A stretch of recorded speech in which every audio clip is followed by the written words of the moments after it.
Good morning everyone, this is Praveen and in this video I am going to discuss present continuous tense। पिछले video में हमने देखा था present indefinite tense के बारे में, लेकिन इस वीडियो में मैं आपको बताने जा रहा हूँ प्रेजेंट कंटिन्यूअस टेंस। ओके, तो प्रेजेंट कंटिन्यूअस टेंस पहले होता क्या है हम लोग समझ लेते हैं। देखो लास्ट, अगर हिंदी में आपको समझना है तो किसी भी सेंटेंस के लास्ट में अगर रहा है, रही है, रहे हैं, अगर ये सब आ जा रहे हैं ना, तो इसको आप बोलोगे प्रेजेंट कंटिन्यूअस टेंस ना। या फिर काम अगर चल रहा है, अगर आपको लग रहा है, आपको फील हो रहा है कि काम चल रहा है, तब वहाँ पे आप कंटिन्यूअस का यूज़ कर सकते हो ना। तो चलिए हम लोग अफर्मेटिव सेंटेंस देखते हैं। उसका देखो, ये मैं स्ट्रक्चर लिखा हूँ, subject is am are, verb की आईएनजी फॉर्म, फिर उसके बाद ऑब्जेक्ट कॉम्प्लीमेंट्स या अदर्स, और उसके साथ ही साथ मैंने एग्जाम्पल्स को भी लिया है, तो एग्जाम्पल्स को भी डिस्कस करते हैं।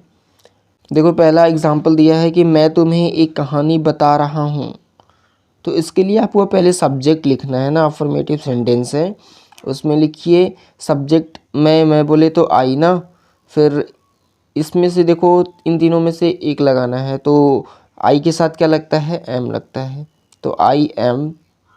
फिर कहानी मतलब बताना का क्या मतलब, ये काम हो रहा है, यही वर्ब है ना, तो यही इसका होता है टेल। टेल में आईएनजी ऐड कर देंगे तो टेलिंग हो जाएगा, तो आई एम टेलिंग। फिर ऑब्जेक्ट लिखना है, किसको बता रहे हो, you. I am telling you, क्या बता रहे हो, a story. I am telling you a story, फिर लास्ट में फुल स्टॉप लगा दिए हैं। Okay, late us move on next example, that is हम आज चमक रहे हैं। So how will you translate it. So चलिए हम लोग देखते हैं। पहले बोला था सब्जेक्ट लिखने के लिए, फिर बोला था इज एम आर में से कोई एक लिखने के लिए, फिर उसके बाद बोला था वर्ब में आईएनजी ऐड करने के लिए, फिर ऑब्जेक्ट कॉम्प्लीमेंट से अदर्स ना। तो ऐसे ही लिखते हैं हम लोग। पहले हम लोग सब्जेक्ट लिख दिए वी के साथ लगता है आर, और वर्ब की आईएनजी, पहले वर्ब है साइन, उसमें आईएनजी साइनिंग, फिर उसके बाद जो बचा है उसको लिख दिए today, we are signing today. और यही थर्ड एग्जाम्पल भी देखते हैं कि मैं अभी पढ़ रहा हूँ, तो मैं का आई के साथ एम, पढ़ना का स्टडी, उसमें आईएनजी स्टडिंग, राइट नाउ। देखो चौथा एग्जाम्पल क्या है कि अध्यापक महत्वपूर्ण टॉपिक पढ़ा रहे हैं, तो इसका हो जाएगा अध्यापक का द टीचर, टीचर के साथ इज़, फिर टीच पढ़ाना, इसमें आईएनजी भी ऐड कर दिए ना। फिर क्या पढ़ा रहे हैं, महत्वपूर्ण टॉपिक, तो इम्पॉर्टेंट टॉपिक, तो teacher is teaching important topic. तो अगर आपको समझ में आ रहा होगा मेरे हिसाब से, देखो आईएनजी कहीं पे भी आ जाए ना, तो वहाँ पे सॉरी कंटिन्यूअस जहाँ पे भी आ जाए वहाँ पे आईएनजी लगता है ना। कैसे, चाहे वो प्रेजेंट इन कंटिन्यूअस हो, चाहे प्रेजेंट परफेक्ट कंटिन्यूअस हो, वहाँ पे आईएनजी कंटिन्यूअस आया है तो आईएनजी लगना मतलब तय है ना। आईएनजी इसको आप वर्ब में ऐड करते हो तो मतलब पता चलता है कि वो काम चल रहा है। ओके, चलो अब हम देखते हैं कि नेगेटिव सेंटेंस अभी हमने पढ़ा affirmative sentence, but now we are going to discuss negative sentence of present continuous tense. तो उसमें ज़्यादा कुछ भी चेंजेस नहीं है। देखो सब्जेक्ट का सब्जेक्ट रहेगा स्ट्रक्चर में, फिर इज एम आर रहेगा, बस इसी के बाद नॉट का यूज़ कर देंगे हम लोग ना, नॉट, फिर वर्ब की आईएनजी फिर से, फिर ऑब्जेक्ट कॉम्प्लीमेंट्स अदर्स, यानी कि सेम है, बस यहाँ पे नॉट लगा देंगे नेगेटिव में ना। तो इसका एग्जांपल है कि वह आज नहीं आ रही है, तो वह पहले सब्जेक्ट लिखेंगे तो सी के साथ लगता है इज़ ना। देखो इससे आप ना मिलाते चलो, सब्जेक्ट लिख दिया, फिर इज एम आर लिख दिया, फिर नॉट लिख दिया ना, फिर आना का क्या होता है, कम, कम में आईएनजी ऐड कर दिया कमिंग, फिर जो बचा है अदर्स को लिख दिए ना। बात समझ में आया। अब चलो दूसरे वाले एग्जाम्पल पे चलते हैं हम लोग। दूसरा एग्जाम्पल क्या है कि मैं नोवेल नहीं पढ़ रहा हूँ, तो पहले सब्जेक्ट लिखेंगे, आई मैंने लिख दिया, आई के साथ एम लगा दिए, फिर नॉट लगा दिए, नॉट के बाद वर्ब की आईएनजी मतलब पढ़ना का रीड होता है, उसमें आईएनजी रीडिंग, फिर क्या नहीं पढ़ रहे हो, नोवेल, तो I am not reading novel. Got my points. दूसरा एग्जाम्पल है कि अमित समस्या को हल नहीं कर रहा है, तो इसका क्या होगा, पहले हम लोगों को सब्जेक्ट लिखना है, सब्जेक्ट लिख दिया अमित, अमित के साथ इज लगेगा, फिर इसके बाद ही नॉट लगाना है आपको, मैंने आपको बताया था ना, इज एम आर के बाद नॉट लगाना है, तो यहाँ पे इसके बाद मैंने नॉट लगा दिया। फिर सॉल्व होता है, उसमें आई एन जी ऐड कर देंगे, तो सॉल्विंग हो जाएगा द प्रॉब्लम, यानी कि अमित समस्या का हल नहीं कर रहा है। अब देखो चौथा एग्जाम्पल क्या है कि वे झूठ नहीं बोल रहे हैं, तो वे का क्या हो जाएगा, दे के साथ लगता है आर, फिर उसके बाद नॉट लगाएंगे, फिर टेलिंग अ लाई मतलब झूठ नहीं बोल रहे हैं ना।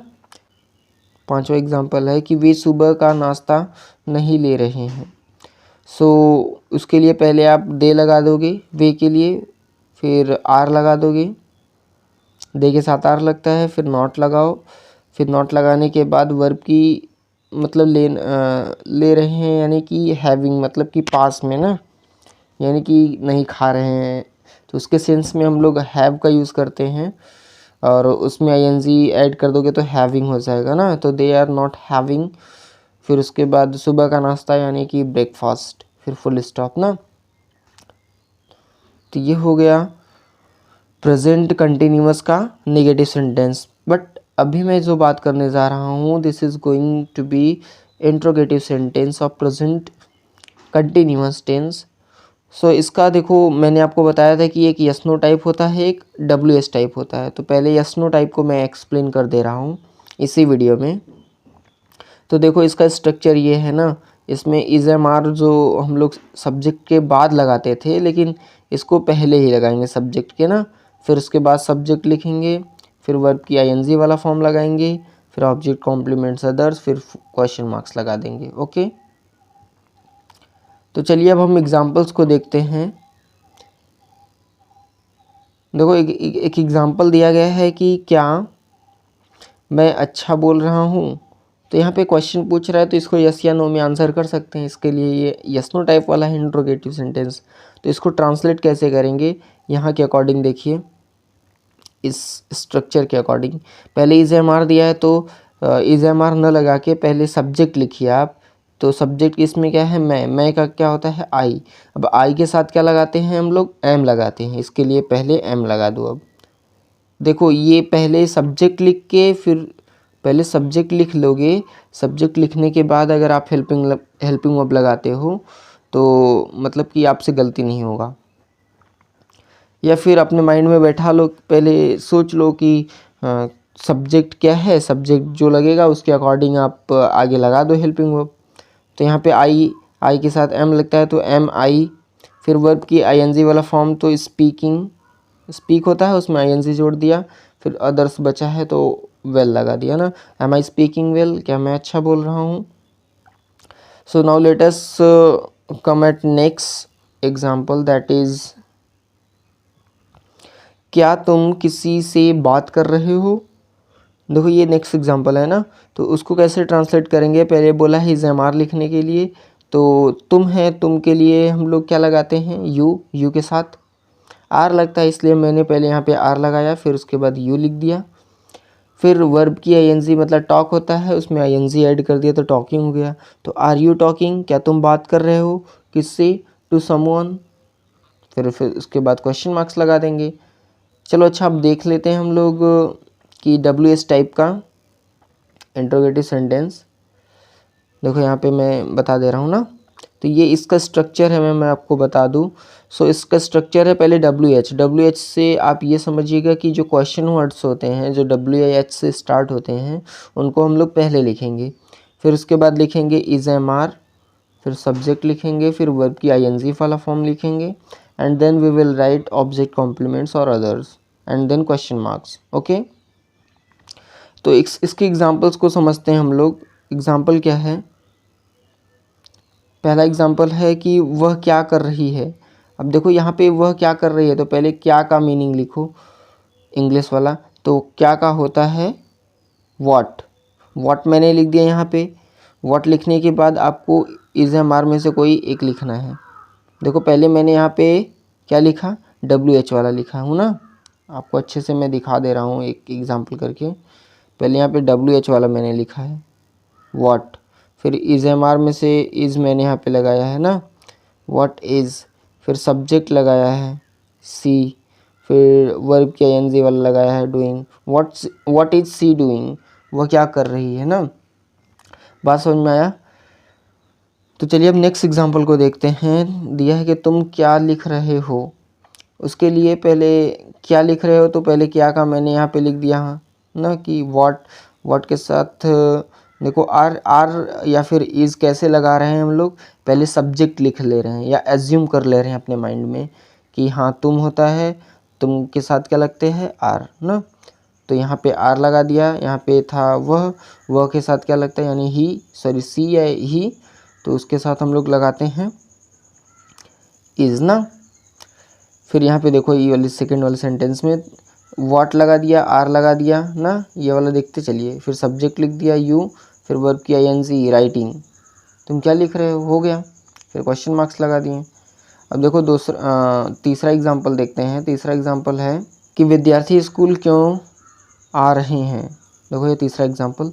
तो पहले बोला है कि क्वेश्चन वर्ड को लिखना है ना, जो W या H से स्टार्ट होता है, तो वाई मतलब होता है क्यों।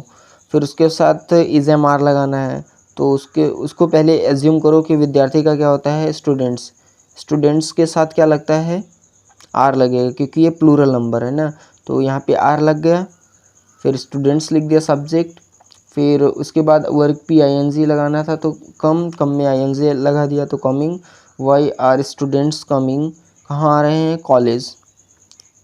Okay, so now let us move on next example, that is मम्मी क्या कह रही है।